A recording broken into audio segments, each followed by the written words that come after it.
¿Cómo les va?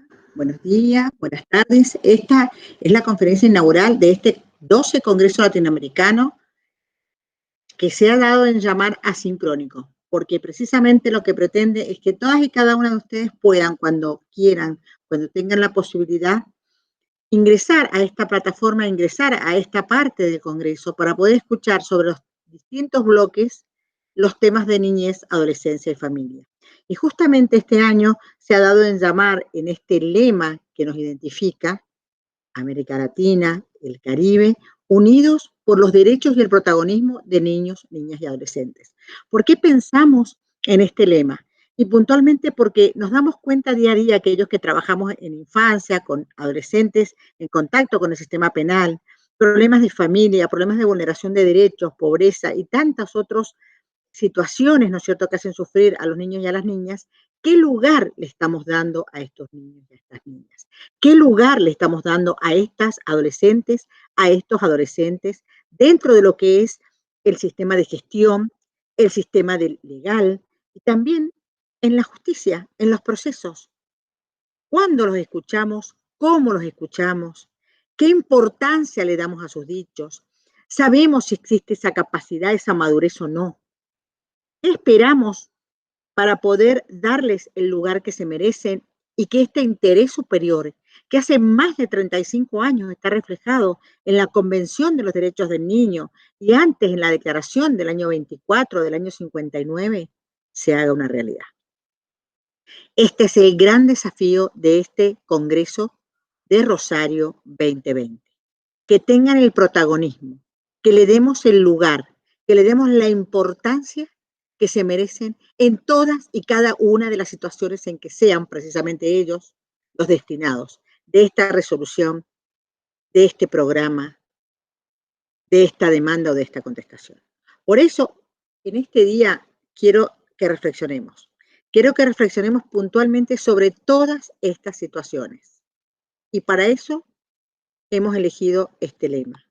Por eso hemos elegido este lema. Puntualmente, en esta presentación, lo que pretendemos es visibilizar estas situaciones y qué nos está pasando.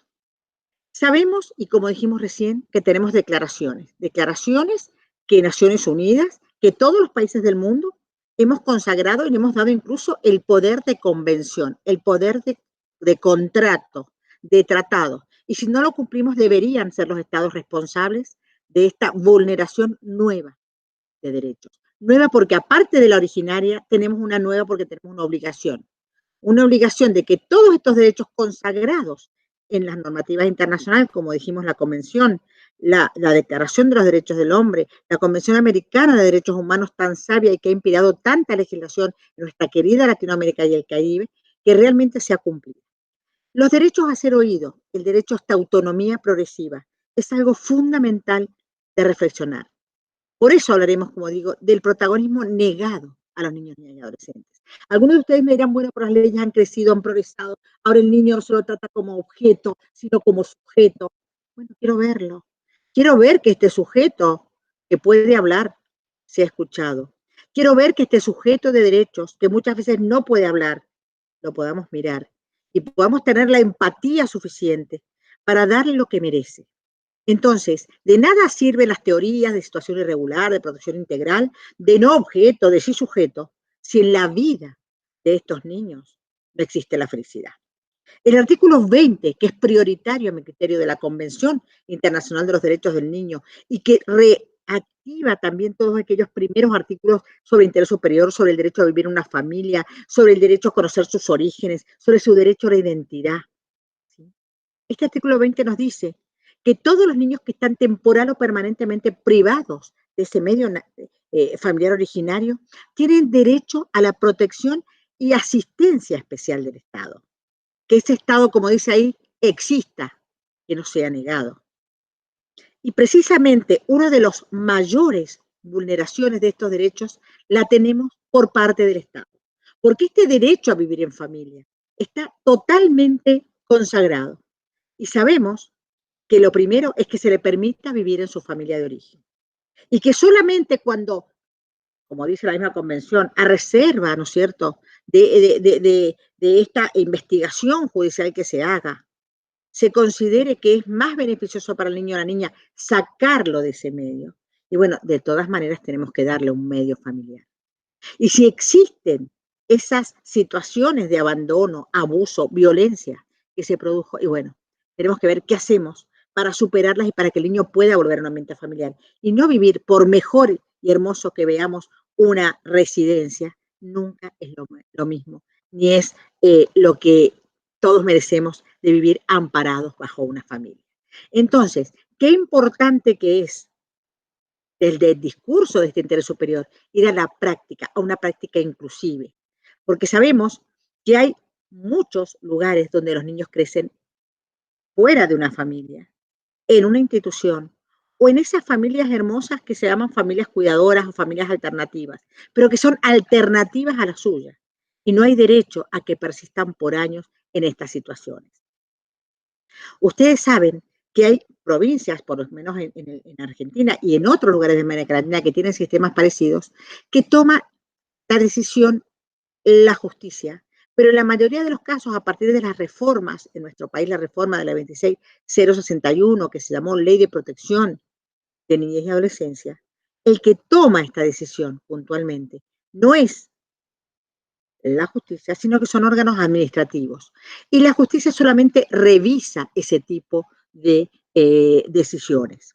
Otro tema interesante es saber qué dispositivos tenemos para la protección de estos niños. Tenemos instituciones públicas, tenemos instituciones privadas, tenemos un sistema de cuidado, como dije, alternativo, familiar público, y hay muchos países que también tienen un sistema alternativo de cuidado privado. Pero más allá de quién tenga la gerencia de este lugar, de cómo se organice, sabemos que no es el lugar en el que los niños van a permanecer mucho tiempo. Pero lamentablemente en muchos casos permanecen tanto tiempo que aún llegan a la mayoría de edad privados de medio familiar. Y esa es una gran lucha que tenemos en nuestra querida asociación y puntualmente en las ponencias y las propuestas que como asociación y como preocupados realmente por estas violaciones sistemáticas de derechos, estamos luchando para que nos siga. Entonces, tenemos distintas estadísticas donde nos dicen cuáles son las regiones que tienen esta situación, cuántos son los niños y cuál es la franja etaria, por ejemplo, en la cual estos niños y niñas se encuentran sin familia. Fíjense, de 0 a 5 años, un 24% de mujeres, un 26% de varones, o sea, del 2011 y 2014, son estadísticas que quizá, ¿no?, ya han sido superadas, pero yo creo que para aumentarse. Fíjense, las niños de 6 a 12 años que están privados de familia y de 13 a 17. ¿Qué es lo que queremos visibilizar con esto? Que hay muchos niños separados de su familia, que permanecen en instituciones demasiado tiempo, que no se les da la oportunidad de ser escuchados. Y fíjense cuáles han sido las causas o los motivos por los cuales estos niños han estado separados de su medio familiar. Puntualmente la violencia y el maltrato, fíjese, más de un 50% de los casos, el abandono un 23%, el abuso sexual un 19%, y otras causas que podrá ser porque la madre se fue o porque vino o porque a lo mejor en un determinado momento tuvieron algún accidente y entonces tuvieron que llegar a un centro asistencial. Lo importante es que la mayoría de los casos son graves vulneraciones de derechos. Y puntualmente, ¿qué es lo que más me preocupa también de esto? Y que las causas, ¿sí?, de esta vulneración o de esta separación, ¿sí?, muchas veces no es resuelta. Y los niños y las niñas vuelven o regresan, ¿sí?, a su lugar, puntualmente más del 70% con esta familia de la cual se los separó. Y no es que estén de desacuerdo que vuelvan a la familia, al contrario, qué mejor que volver a su familia. Pero el tema es, reflexionemos, latinoamericanos, reflexionemos en qué condiciones vuelven a esa familia. Si esa familia tuvo la posibilidad de resolver su situación, porque por algo lo abandonó, lo maltrató, lo abusó.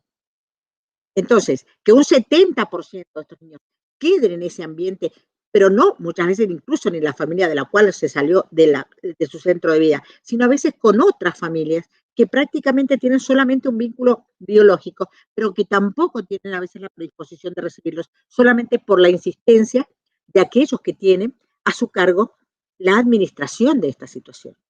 Entonces, reflexionemos cómo quedan estos niños, un 70% de ellos volviendo a su lugar familiar, otro 12% salen de estos lugares con mayoría de edad, con un proyecto autónomo, o sea, un proyecto de trabajo. Hay otro 8%, según las estadísticas que por lo menos en mi país, salen sin proyecto de trabajo y solamente entre un 4 y un 8% obtienen la posibilidad de reinsertarse a través del vínculo adoptivo con una familia.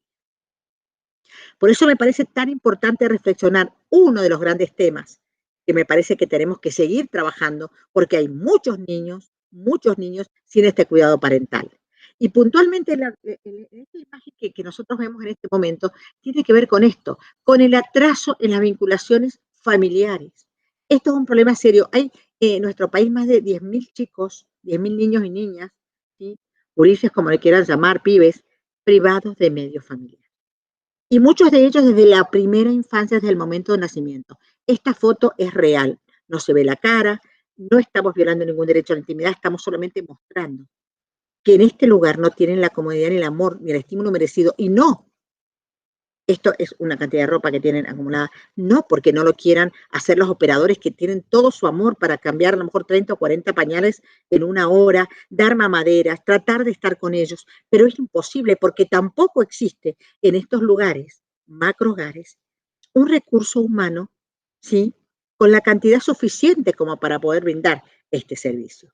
Por eso me parece tan importante visibilizar esta realidad, visibilizar nuestras obligaciones de poder cortar con esta cadena de niños y niñas institucionalizados, sin familia, porque el último recurso, según la ley argentina, es la adopción, y porque el primer recurso es revincular a veces a familias que nunca van a poder realmente brindarle el amor que merecen y la contención de la cual, ¿no es cierto?, son realmente ellos acreedores.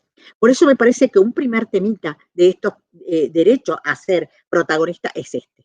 Siempre es protagonista el padre, la madre, incluso, como les digo, en la legislación vigente, los padres tienen garantizado la defensa, el defensor particular oficial, pero los niños y niñas que han sido vulnerados, maltratados o abusados, en las leyes, a pesar de la insistencia, y si bien hay una ley nacional que en el artículo 27 en la República Argentina dice que cada situación el niño tiene derecho a un abogado, no se nombra un abogado para este niño o niña que está privado de familia, que ha sido vulnerado, que ha sido maltratado y que está institucionalizado o en una familia alternativa. El abogado sí se garantiza a aquellos que maltrataron y abusaron en buena hora que tengan ese derecho de defensa realmente garantizado. Pero ¿qué pasa con los niños y las niñas que no tienen hogar y que pasan años esperando una respuesta? Por eso me parece tan fundamental esto, ¿sí? Y realmente reflexionar, como digo yo, en este Instituto de la Adopción, que la misma convención lo da como alternativa, porque todo niño tiene derecho a vivir en una familia. Y tenemos que pensar en ellos y tenemos que escucharlos. Las leyes dicen que, por ejemplo, la nuestra, que tenemos que trasladarnos al lugar donde están privados de familia, a la institución, para conversar, para tener una audiencia privada. Cuando son tan pequeños decimos no, pero ¿cuánto nos ayudaría como jueces, como profesionales, el conocer a ese bebé nacido prematuro muchas veces, a ese bebé nacido con alguna dificultad, a ese bebé que no está estimulado como merece? Entonces, si lo vemos y lo conocemos, seguramente nuestra actitud va a cambiar. Y no es por falta de compromiso, como digo, es por falta de recursos. Por eso es un llamado de atención no solo a aquellos que disponen de la vida y de la medida excepcional desde los órganos administrativos, sino también un llamado de atención a los legisladores que tienen que poner un presupuesto adecuado para tener los programas, los profesionales, los defensores, ¿sí?, para estos niños y niñas. Porque es muy importante reflexionar sobre cómo garantizamos este derecho de defensa de los adultos que muchas veces, cuando no aparecen nunca más, hace que los juicios se demoren muchísimo para que realmente este niño y esta niña puedan llegar a tener lo que merecen. Y no, ¿sí?, una respuesta burocrática, procesal, que no lleva a la felicidad de nadie. Por eso hay que pensar en ellos. ¿Quién piensa en ellos? ¿Cuánto demoran estos procesos de adoptabilidad? ¿Cuántos niños tenemos privados de medio familiar? Por eso me parece fundamental que trabajemos en esto, que trabajemos para cambiar estas cunas vacías de amor por cunas llenas de familia y de lo que ellos realmente merecen. Me parece fundamental también, tratando este tema, ¿qué pasa cuando el niño y la niña tienen una familia que por distintos conflictos se ha separado? Y tenemos este gravísimo problema que sigue siendo discutido, si hay síndrome, si no hay síndrome. El problema es la obstaculización de este derecho por parte de algunos de los progenitores o incluso de las familias de los progenitores, para que este niño y esta niña no puedan volver a ser felices, no puedan volver a vivir como merecen con la compañía de ambos, papá, mamá o mamá, mamá o dos papás. Hasta ahora lo que tenemos es conflicto. Pero ¿qué pasa con estos conflictos y cómo vulneran estos conflictos a este niño y a esta niña? ¿Qué escucha activa tenemos con ellos? Porque generalmente incluso tienen temor de hablar por miedo a desilusionar a alguno de los dos que está obstaculizando que el otro lo pueda ver, que el otro lo pueda mirar. Y uno de los temas importantes de esto también es de qué manera nosotros garantizamos este derecho y este protagonismo que tienen ellos cuando se dilucida el conflicto familiar. ¿Cómo hacemos para ayudar a que se cumpla con los procedimientos y los procesos que son larguísimos y que muchas veces el juez o la jueza o las personas no saben qué hacer porque estos adultos no quieren comprender? Entonces, ¿cómo se respeta el derecho a que los y las adolescentes puedan hablar? ¿Cómo se respeta este derecho a que los progenitores los tienen que escuchar? Que no sean el trofeo de una disputa eterna. ¿Quién gana cuando obstaculizamos estos vínculos? ¿Son protagonistas de esta relación? ¿Cuántos son? ¿Dos? ¿Tres? ¿Una multitud? ¿Qué podemos hacer para que ellos realmente tengan la posibilidad de cambiar esta realidad? Y me pareció interesante traer este dictamen, ¿sí?, que me acercó puntualmente también un abogado defensor del Colegio de Abogados de Paraguay, donde él es el actor, y puntualmente hay un dictamen, ¿sí?, del Comité de Derechos del Niño en esta causa por esta obstrucción del régimen de comunicación. El caso puntual es que una persona que tiene un hijo con entre un argentino que vive en Buenos Aires y una persona que vino a Argentina, pero después se volvió a Paraguay, y bueno, se separaron, se veían de vez en cuando la mujer recompone una relación o comienza una relación, digamos, sentimental, es como que quieren sacar al padre. Entonces al niño le echan la culpa de ese padre que eligió esa madre y que no se da cuenta de que realmente ella es la causa de esa paternidad y de que ese niño y eso, o esa niña realmente puedan disfrutar de los derechos a vivir bajo el amparo y la protección de su familia. Y no solamente cuando están juntos, amparo y protección cuando están separados.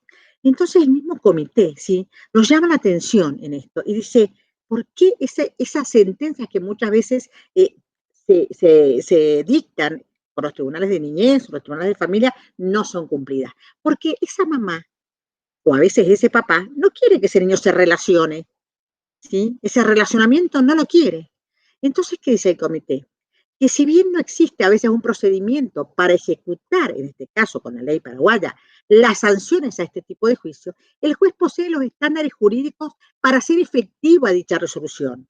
Es decir, puede ceñirse a una serie de principios, ya sean los activos procesales, ¿sí?, o también otro tipo de medidas. Puntualmente dice que habida cuenta de todo lo que pasa y la falta de medidas efectivas adoptadas por el Estado parte para garantizar el derecho de este padre de una manera regular a poder relacionarse con su hija, esta falta de medidas, ¿sí?, ha hecho y ha producido un perjuicio terrible. No hablemos del adulto, hablemos también del niño.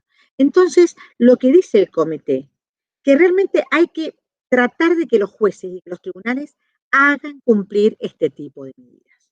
Y considera que los procedimientos judiciales que determinan estos derechos de comunicación, en algunos lugares se llaman derecho de visita, entre un niño, una niña, un padre o una madre, ¿sí?, que esté separado, tienen que tener una tramitación expedita, ¿sí?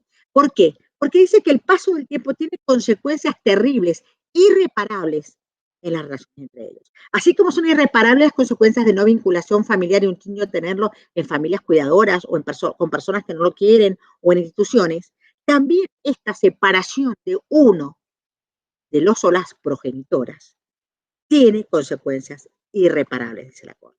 Entonces, qué importante que es este derecho a la ejecución de las sentencias, cuando un niño o una niña vive separado de alguno de los progenitores. La causa de esa unión, la causa de ese hijo, ¿sí? Fueron las dos partes. Entonces, esas son las partes que tienen que tratar de comprender y hacerles comprender que el niño es fruto de esta unión y que merece tener un padre y una madre cuando alguno de ellos sí tiene una situación de vulneración de derechos, como en el caso de medidas excepcionales que ya hemos visto recién, y bueno, habrá que tomar una medida. Pero cuando esto es por el capricho y por el hecho de apropiarse, de tomar este caso sí como objeto a este niño y esta niña, y no darle la posibilidad a este padre de ejercer, ¿no es cierto?, su función, porque le busqué otro. Y bueno, esto es una vulneración terrible con la cual tenemos que terminar. Entonces, es muy importante el derecho a la ejecución de sentencias y resoluciones judiciales que forman parte de este derecho fundamental del que hablamos y también en nuestro Código Penal argentino, en nuestro Código Civil argentino, también en otros códigos procesales de la tutela judicial efectiva. Tutela efectiva de los derechos. Tutela efectiva, ¿sí?, de conseguir que si un juez resuelve, esa sentencia se tiene que cumplir. Y es obligación del magistrado, dice el comité, que las sentencias y resoluciones dictadas se ejecuten en tiempo oportuno. Y por eso, ¿qué es lo que nos está diciendo también el comité en este dictamen?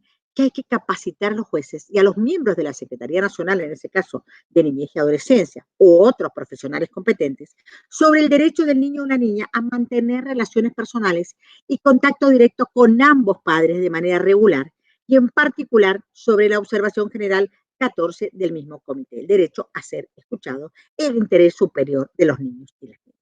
Me parece fundamental también en este tema, ¿sí? He diagramado un poco así esta conferencia con los temas puntuales que me parece que tenemos que resolver y que tenemos que darle el protagonismo. Escuchar y no obligarlos a estos niños a ser escuchados, sí, con el otro progenitor quizá adelante. Por eso también una de las propuestas de las profesionales, por ejemplo, en mi provincia, de que también en estos casos se puede utilizar una cámara GESEL para que las partes estén fuera y el niño no se sienta presionado y poder ser escuchado realmente sobre cuáles son sus verdaderos deseos, que muchas veces no lo dicen y quizá nunca lo vayan a decir, por miedo a que aquel progenitor o progenitora con el que vive, ¿sí?, se ofenda, se enoje o no lo quiera más. Y otro tema también es que cuando ese progenitor o progenitora separa a su hijo o a su hija del otro, este niño se siente abandonado. ¿Ustedes han pensado qué piensa y qué siente este niño cuando estaba visitando a su mamá o su papá y después de pronto se corta eso y pasan años y no sabe nada? Y siente este repiqueteo, ¿no? De qué malo que es, te abandonó, no te quiere, mala persona. Tenemos que reflexionar. Es un tema súper importante en familia y sobre todo para la vida de los niños y las niñas. Otro tema que también me preocupa y les preocupa también seguramente a todos ustedes es el trabajo infantil. Es otro tema que tenemos que reflexionar y cómo se escucha a esos niños y esas niñas vulnerados muchas veces por estas situaciones terribles. Nuestro país y el resto de América Latina y el mundo, yo creo, tiene este flagelo. Hay leyes que prohíben el trabajo infantil. Hay convenciones, hay observaciones, hay declaraciones, pero el trabajo infantil sigue existiendo, muchas veces tapado por nosotros. Cuando vemos a un niño o una niña explotado por alguien repartiendo estampitas y nos corremos para que no nos vea, para no verlo. Pero es algo que está y que tenemos que también trabajar y darles el protagonismo. Los niños y las niñas tienen que estudiar, tienen que recrearse, tienen que jugar, no tienen que trabajar. Y hay un porcentaje, sí, importante de niños y niñas que lo están haciendo, no solamente en nuestro país, como está acá, sino también en el resto de Latinoamérica y en el mundo. El derecho a la salud es otro derecho que también está violentado. ¿Cuántas veces escuchamos al niño o a la niña? Nuestra ley nacional, en el artículo 26, nos habla de los y las adolescentes que pueden resolver sobre prácticas no invasivas a partir de los 13 años, que colaboren con su salud y con prácticas invasivas a partir de los 16. Pero ¿qué es lo importante de esto? Reflexionar. Que el derecho a la salud tiene que estar garantizado desde el momento de la concepción, como bien dice nuestra Constitución en el artículo 75, inciso 23, para prevenir esta mortalidad materna adolescente, para prevenir la mortalidad del bebé o de la beba, para precisamente contener a este niño o a esta niña. Tenemos que escucharlo, no tenemos que decir lo que nosotros queremos que hagan. Tenemos que tratar de informarles para que su consentimiento realmente sea informado. ¿Y cuántas leyes tenemos? Bueno, en América Latina ni las voy a comentar. En nuestro país, desde la ley 25.415 que habla de la creación de un programa nacional de detección temprana, por ejemplo, a la hipoacusia, que es uno de los temas que también nos preocupa mucho en salud de los niños y niñas, cómo lo atendemos, qué tratamiento le podemos brindar, cómo podemos hacer para que se desarrolle realmente el tema de la salud sexual y la procreación responsable, la 25.673. ¿Cuántos niños y niñas no saben lo que les pasa en un primer embarazo, cómo fue? Porque lamentablemente los medios de comunicación nos dicen y nos exponen muchas situaciones que ellos luego viven, pero no nos dicen las consecuencias, no las cuidamos de enfermedades que incluso pueden adquirir a partir de estas relaciones, que no podemos hablar de irresponsabilidad porque realmente no les damos las herramientas para que sean responsables. El tema de la creación, ¿no es cierto?, del programa de nutrición. Cuánta obesidad, cuántos chicos excedidos a lo mejor de alimentos que no son para nada beneficiosos para su salud, pero que sí nos lo piden y bueno, por una cuestión de comodidad se lo damos. También el tema del parto humanizado, la ley 25.929. A partir de un parto humanizado, de un respeto por la mujer embarazada, de un respeto por su voluntad y por ese bebé, vamos a tener un bebé más sano. También la ley, por ejemplo, de salud mental. ¿Cuántos niñas y adolescentes tienen problemas de salud mental y no tenemos el lugar adecuado para poderlos atender? No tenemos una capacitación adecuada para esa familia que lo tiene que contener. Es muy importante darnos cuenta de qué estamos haciendo en este sentido, cómo se maneja el gasto público en cada uno de los países latinoamericanos, cómo se reparte lo que tenemos para que la salud sea un bien del que puedan gozar todos los niños y niñas. Otro tema que también nos preocupa mucho es el tema de las madres niñas. ¿Cuántas niñas, por abuso, por falta de cuidado, por falta de experiencia, tienen sí, un embarazo? ¿Cómo las cuidamos? ¿Cómo las escuchamos sobre qué sienten sobre esa situación? ¿Qué hacemos para que esto no vuelva a pasar? Porque hay mucha pelea, sí, si aborto no, si son violadas, lo permite la ley, pero ¿qué es lo fundamental? Que no vuelvan a ser violadas, que puedan ser cuidadas, que puedan reflexionar sobre esto, que tengamos un programa adecuado para ellas. Protegerlas no es tan sencillo como un sí o un no y una parcanta de cada lado. Acá el tema es que ellas tengan la posibilidad de ser cuidadas para no seguir siendo abusadas, de ser capacitadas para entender qué le puede traer una relación sexual sin su cuidado, que sean realmente escuchadas desde su intimidad y con todas las ciencias interdisciplinariamente. Esa es la manera de que estas niñas que han sido víctimas no sigan siendo víctimas toda su vida y no las perdamos en este transitar. Como dije, hay datos oficiales terribles de embarazos. Tenemos que de cada 3 embarazos adolescentes, 2 no son intencionales, y esto quiere decir que las niñas de 10 y 14 años que han sido violadas siguen siendo violadas por el sistema, porque no se las escucha, porque realmente no se cuida de que no vuelvan a tener un embarazo el día de mañana. La pedofilia, ¿sí?, este abuso sexual que realmente trae tanto sufrimiento a las niñas y las niñas, es algo terrible en nuestro propio país y también en el mundo. Muchos niñas y niñas son abusados y el abuso sucede en el hogar de las víctimas, ¿sí? El 18% en la vivienda del agresor, un 10% en la casa de un familiar, esas son estadísticas argentinas, ¿sí? ¿Cuál es el género de los agresores? Y bueno, generalmente masculino, el 7% solamente femenino.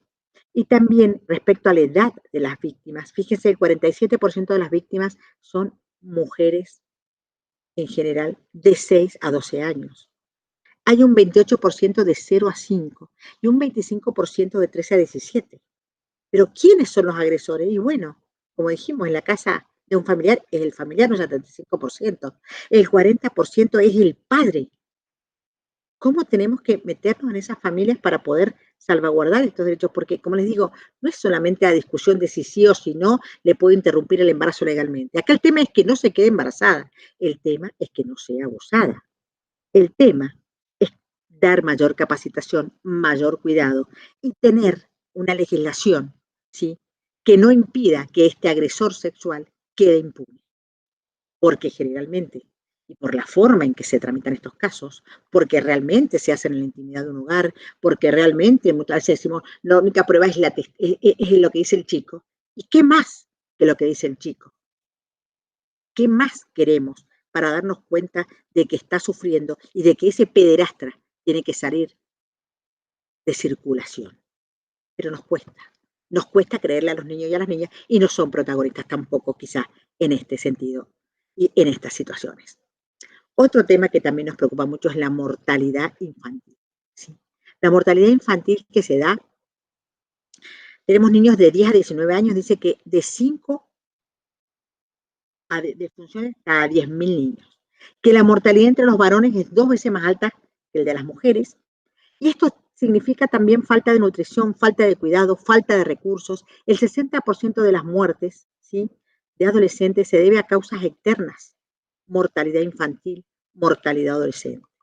Estos son los temas que nos preocupan. ¿Cómo vemos a ese niño y a esa niña que llega ya condenado? Tenemos distintas estadísticas, pero creo que acá el tema no es estadístico, más que todo, aunque sí nos interesa saber cuánto, es cómo vamos a escucharlos y cómo les vamos a dar el protagonismo, como digo, no solamente en su primera infancia, sino también en la adolescencia, que como estamos diciendo, es un tema crucial. Y en América Latina hay muchos adolescentes que terminan sus vidas por problemas de violencia entre pares, por problemas de consumo, por problemas de accidentes de tránsito. Otro tema importante, también me interesa ver qué protagonismo tienen los y las adolescentes respecto al HIV. Puntualmente tiene que ver con la capacitación.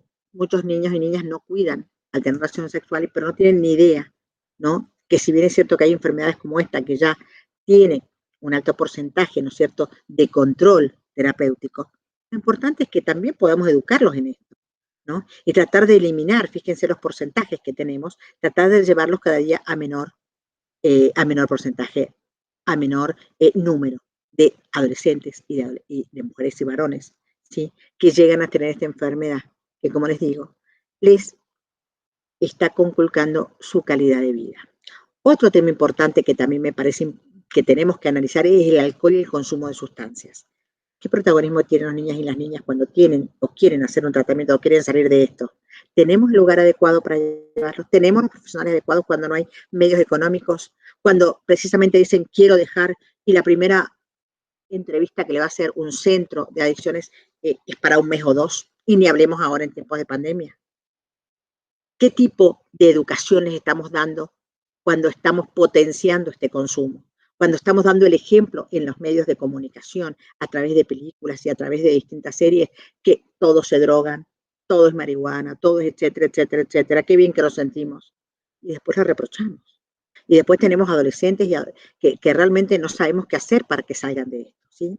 Y según el estudio de la Secretaría de Programación para la Prevención, el CEDRONAR, ¿no es cierto?, en Argentina, de la drogadicción y la lucha contra el narcotráfico, el alcohol es la sustancia psicoactiva más consumida por los estudiantes en todo el país, tanto varones como mujeres. O sea, ¿qué estamos haciendo para que esto no suceda?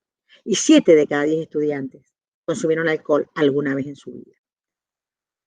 También es importante ver la prevalencia de otro consumo de sustancias. Ustedes fíjense que no es solamente el alcohol, sino el tabaco, sino la marihuana, sino los psicofármacos que sacan de la casa y del botiquín de su papá y de su mamá. Ni hablar de la cocaína y de otras sustancias, de otras mezclas que ellos mucho mejor que nosotros saben hacer. Pero ¿qué protagonismo le damos para que ellos realmente nos puedan decir, no esto de marihuana libre, sino esto de salud, esto de poder ser libre porque estoy realmente fuera de esta dependencia? Otro tema importante es la educación. En este momento donde se está reclamando que los niños y las niñas vuelvan a los colegios, ¿qué estamos haciendo? ¿Alguien escuchó qué están sintiendo estos adolescentes que no pueden ir a su último año o que no tienen internet para poder llegar a la clase o que no tienen la motivación en su casa para poder hacer la tarea? ¿Estamos escuchando a adolescentes o los adolescentes en este momento difícil de crisis? ¿Los hemos escuchado antes sobre qué les interesa y cómo quieren aprender? ¿O hemos puesto solamente lo que a nosotros como adultos, a nosotras como adultas, nos parece que les tiene que gustar y que tienen que hacer? los programas, las asignaturas, las currículas, de acuerdo a lo que nosotros los adultos. Pero ¿cuántas veces nos hemos sentado a hablar con ellos sobre qué les gustaría aprender? Sobre cómo les gustaría aprender. Me parece fundamental. Y vemos que la educación en América Latina, fíjense, los países con menor índice de analfabetismo, que son los más oscuros. Luego tenemos los países declarados libres de analfabetismo. Y luego tenemos una ruta que hay que perseguir para erradicarlo. Qué increíble que en el siglo XXI todavía estemos pensando y estemos hablando de lugares donde los niños y las niñas no tienen la posibilidad de aprender. Y ni hablemos ahora, en tiempos de pandemia, cuando no tienen internet o los medios tecnológicos. En tiempos normales, ¿qué les estamos dando para que ellos lleguen a tener la capacitación? Y no muchas veces, todos tienen que aprobar. Y no nos estamos preocupando de si aprendieron. Solamente el adulto, el gestor, está diciendo, no pueden repetir, tienen que pasar de año. Pero no se dan cuenta si tienen la capacitación para que puedan eventualmente tener un proyecto de vida. Otro tema muy importante es el tema de la no violencia, ¿sí? El derecho a la no violencia. Sabemos que hay 58 países, según UNICEF, en que más de la mitad de los pequeños son disciplinados mediante violencia en sus casas. Hay países como Tanzania, Kenia o Zimbabue, y no hablemos de ello, hablemos de los países latinoamericanos, donde 1 de cada 3 niños y 1 de cada 6 niños ha sufrido alguna forma de abuso sexual, como hablábamos recién, la pedofilia. Y otros tantos, ¿no es cierto? Esa violencia hasta de la ignorancia, cuando no le pasamos importancia directamente, no le hablamos, nos quieren hablar y ni estamos allí para escucharlos. Estamos cansados, estamos trabajando, más ahora estamos en otra cosa y no tenemos el tiempo de sentarnos. Eso también es una violencia terrible y todos los niños y niñas tienen derecho a no ser tratados con violencia, a ser tratados de la mejor manera.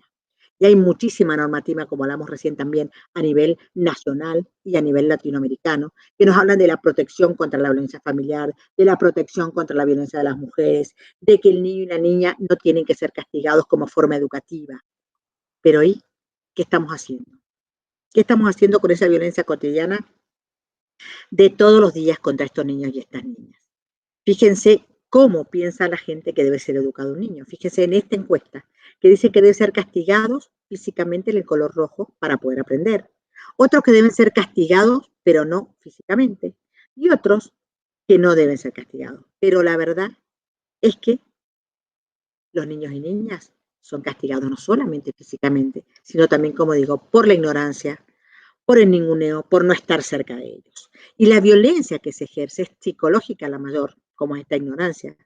Luego tenemos la violencia física, la violencia que tiene que ver, ¿no es cierto?, con no darles lo que necesitan, y también la violencia sexual, que es la más terrible de las violencias. Y las edades que tienen, bueno, también es una estadística que tenemos hoy, esta mañana tendremos otra, pero lo importante es darnos cuenta que a toda edad el niño y la niña tienen este problema de violencia. Y hay un castigo naturalizado en las prácticas que tenemos que desterrar. Cómo se educa, cómo se los trata, todo tiene que ver con esto, ¿no? Con el maltrato de las niñas y las niñas. Este maltrato que también se da en la trata, en este tráfico de niños y niñas, en esta venta de niños y niñas, en esta falta de cuidado de lo que más tenemos que proteger. Si nosotras y nosotros adultos pensamos que si nos llevan a algún lugar o nos secuestran, ¿cómo nos sentiremos? ¿Qué pasa? ¿Cómo se deben sentir estos niños y estas niñas? Hay que escuchar, hay que hablar con ellos y ellas para que estas redes, ¿no es cierto?, de trata no los capten. Y la mejor manera es controlar cómo están, qué les pasa, cuidarlos, protegerlos, que no estén todo el día en Facebook o en cualquiera de las redes sociales, que sí, que hay muchas nuevas y que realmente los atrapan y no sabemos ni con quién se están relacionando. Y luego es tarde cuando aparecen muertos, abusados y sin ninguna esperanza. Otro tema importante que también tenemos que tener en cuenta son los medios de comunicación en la infancia. Los medios de comunicación están regulados en nuestro país, seguramente en el resto de los países latinoamericanos, por leyes. Leyes que controlan qué es lo que se tiene que dar, cómo participan los niños y las niñas de los medios de comunicación y cuáles son las garantías de que en estos medios le demos contenidos aptos para su desarrollo, para su crecimiento, porque las leyes dicen que tenemos que lograr la protección e información integral y también su desarrollo, pero ¿estamos ayudando con los medios y con los contenidos que ellos ven a este desarrollo? Precisamente sabemos que hay muchos noticieros y muchas noticias que nos hablan de lo que les pasa. No tienen cuidado de su intimidad, no tienen cuidado de su integridad, ¿sí? Lo siguen vulnerando. Y nosotros, los adultos y los que estamos en esta tarea de cuidarlos, tenemos que ponerle freno. Y tenemos que educar a estos medios de comunicación para que no sigan violando la ley y para que le den lo que ellos merecen y necesitan. Otro tema importante también es la participación. Participación en las organizaciones sociales. Esta es la mejor forma de escucharlos. Están participando, son parte de estas organizaciones. Fíjense, tienen la posibilidad a lo mejor de ir a hacer un deporte, las asociaciones religiosas, los centros culturales, los comedores comunitarios, los centros estudiantiles. Todas estas son organizaciones sociales en las que debemos tenerlos como protagonistas y debemos escucharlos. Fíjense también qué importante que es la participación de estos adolescentes en las políticas y los resultados. En algunos países como el nuestro, a partir de los 16 años ya tienen la posibilidad de elegir, pero no pueden ser elegidos. No pueden formar parte de esos lugares. ¿Cuánto podrían enseñarnos estos niños y niñas de 16 o 17 años no sé, en las legislaturas, en los congresos, en la administración de los recursos? Porque son para ellos y no se los escucha. Pero sí, votá, votame, pero yo a vos no te puedo escuchar. Este derecho a voto se ha cumplido, pero como digo, tenemos que ver si realmente ellos y ellas están siendo escuchados y están siendo protagonistas. El acceso a las tecnologías digitales también es otro gran tema, sobre todo, como digo, en la pandemia. ¿Pueden acceder? ¿Cómo acceden? ¿Qué límite les ponemos? ¿Generan adicciones? Sí, y tenemos que prevenirlas y aplicar programas. También la participación efectiva de estos niños y estas niñas en la vida comunitaria. Eso es tiempo, es compañía, es cerrar la brecha.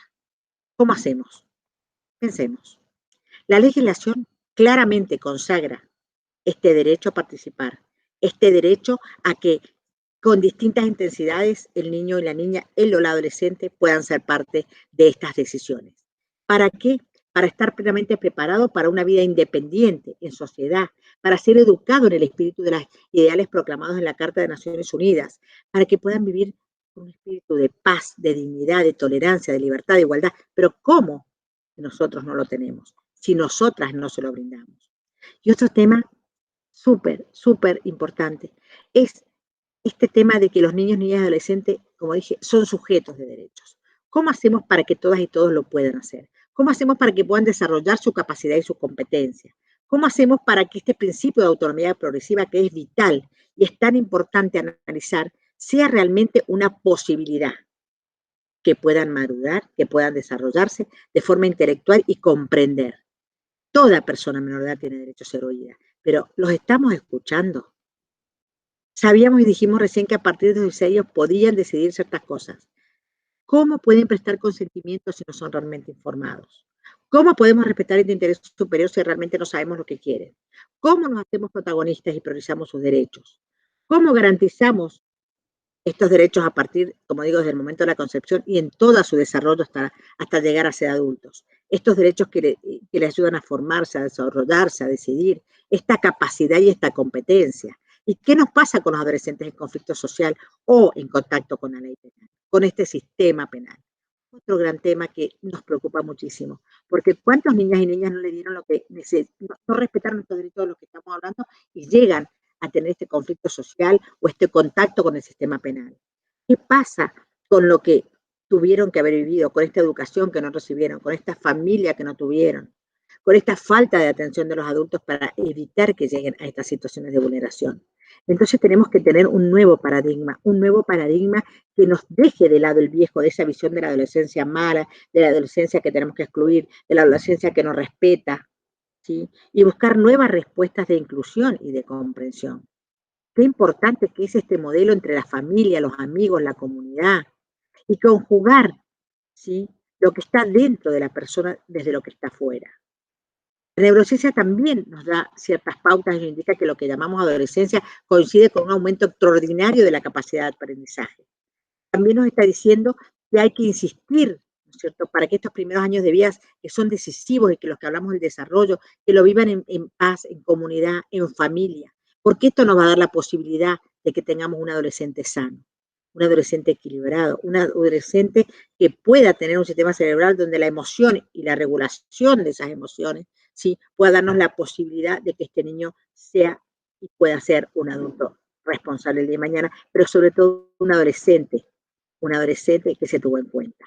El sistema, la respuesta que le ha dado a los adolescentes infractores ha sido variada, desde tenerlos como a principios a fines del siglo XIX, ¿no es cierto?, como se los trataba como adultos en miniatura. Luego le dimos una instancia de protección en juzgados de menores, en donde se trataba de solucionar su problema y su tema más allá de su juzgamiento.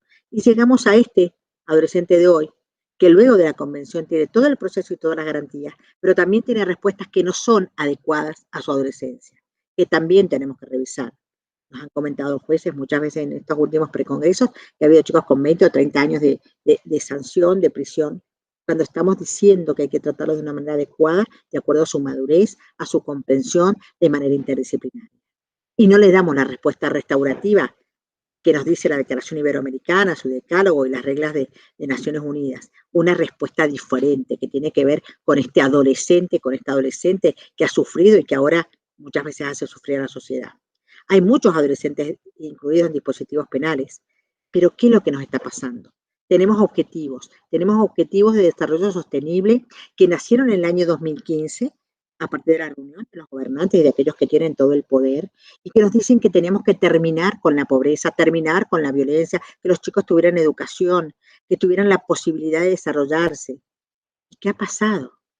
Bueno, fundamentalmente que la pobreza del 2015 al 2020 que estamos ha crecido, más ahora con la pandemia, un 10%, un 15% más en algunos países latinoamericanos. Entonces, terminar con la pobreza, la violencia y la desigualdad no es algo que hayamos logrado, y este objetivo, ¿sí?, de desarrollo sustentable de Naciones Unidas no se puede cumplir si los adultos, las adultas que estamos a partir de toda esta gestión, ¿no es cierto?, tratando de resolver y de decidir, no ponemos la mira en el protagonismo de los y las adolescentes, de los niños y de las niñas. Y tratamos de brindarles salud, educación, no violencia. La pobreza, como digo, ha crecido, la pobreza sigue creciendo, pero tenemos que tratar de mirar y de ver qué nuevas alternativas le podemos brindar. ¿A través de qué? De formarnos, a través de alianzas, a través de escuchar a los partícipes, a través de una conducta de velar por la creación de mecanismos adecuados para garantizar que los niños, niñas y adolescentes participen en forma activa en el proceso de aplicación de estos objetivos de la década.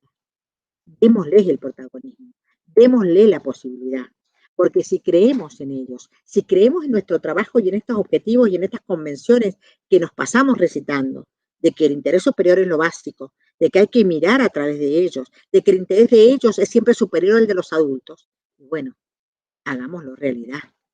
Cambiemos este contexto en el que están viviendo, escuchemos, démosle la posibilidad de ser protagonistas, de que nos enseñen también muchas veces qué es lo que ellos necesitan y no anteponer nuestros valores, nuestras creencias, nuestras ideologías, sin importarnos qué está pasando con ellos y ellas. Por eso, como siempre decimos en Alampionaf, hay que ir de este discurso a las prácticas, para que precisamente ellos y ellas sean escuchados.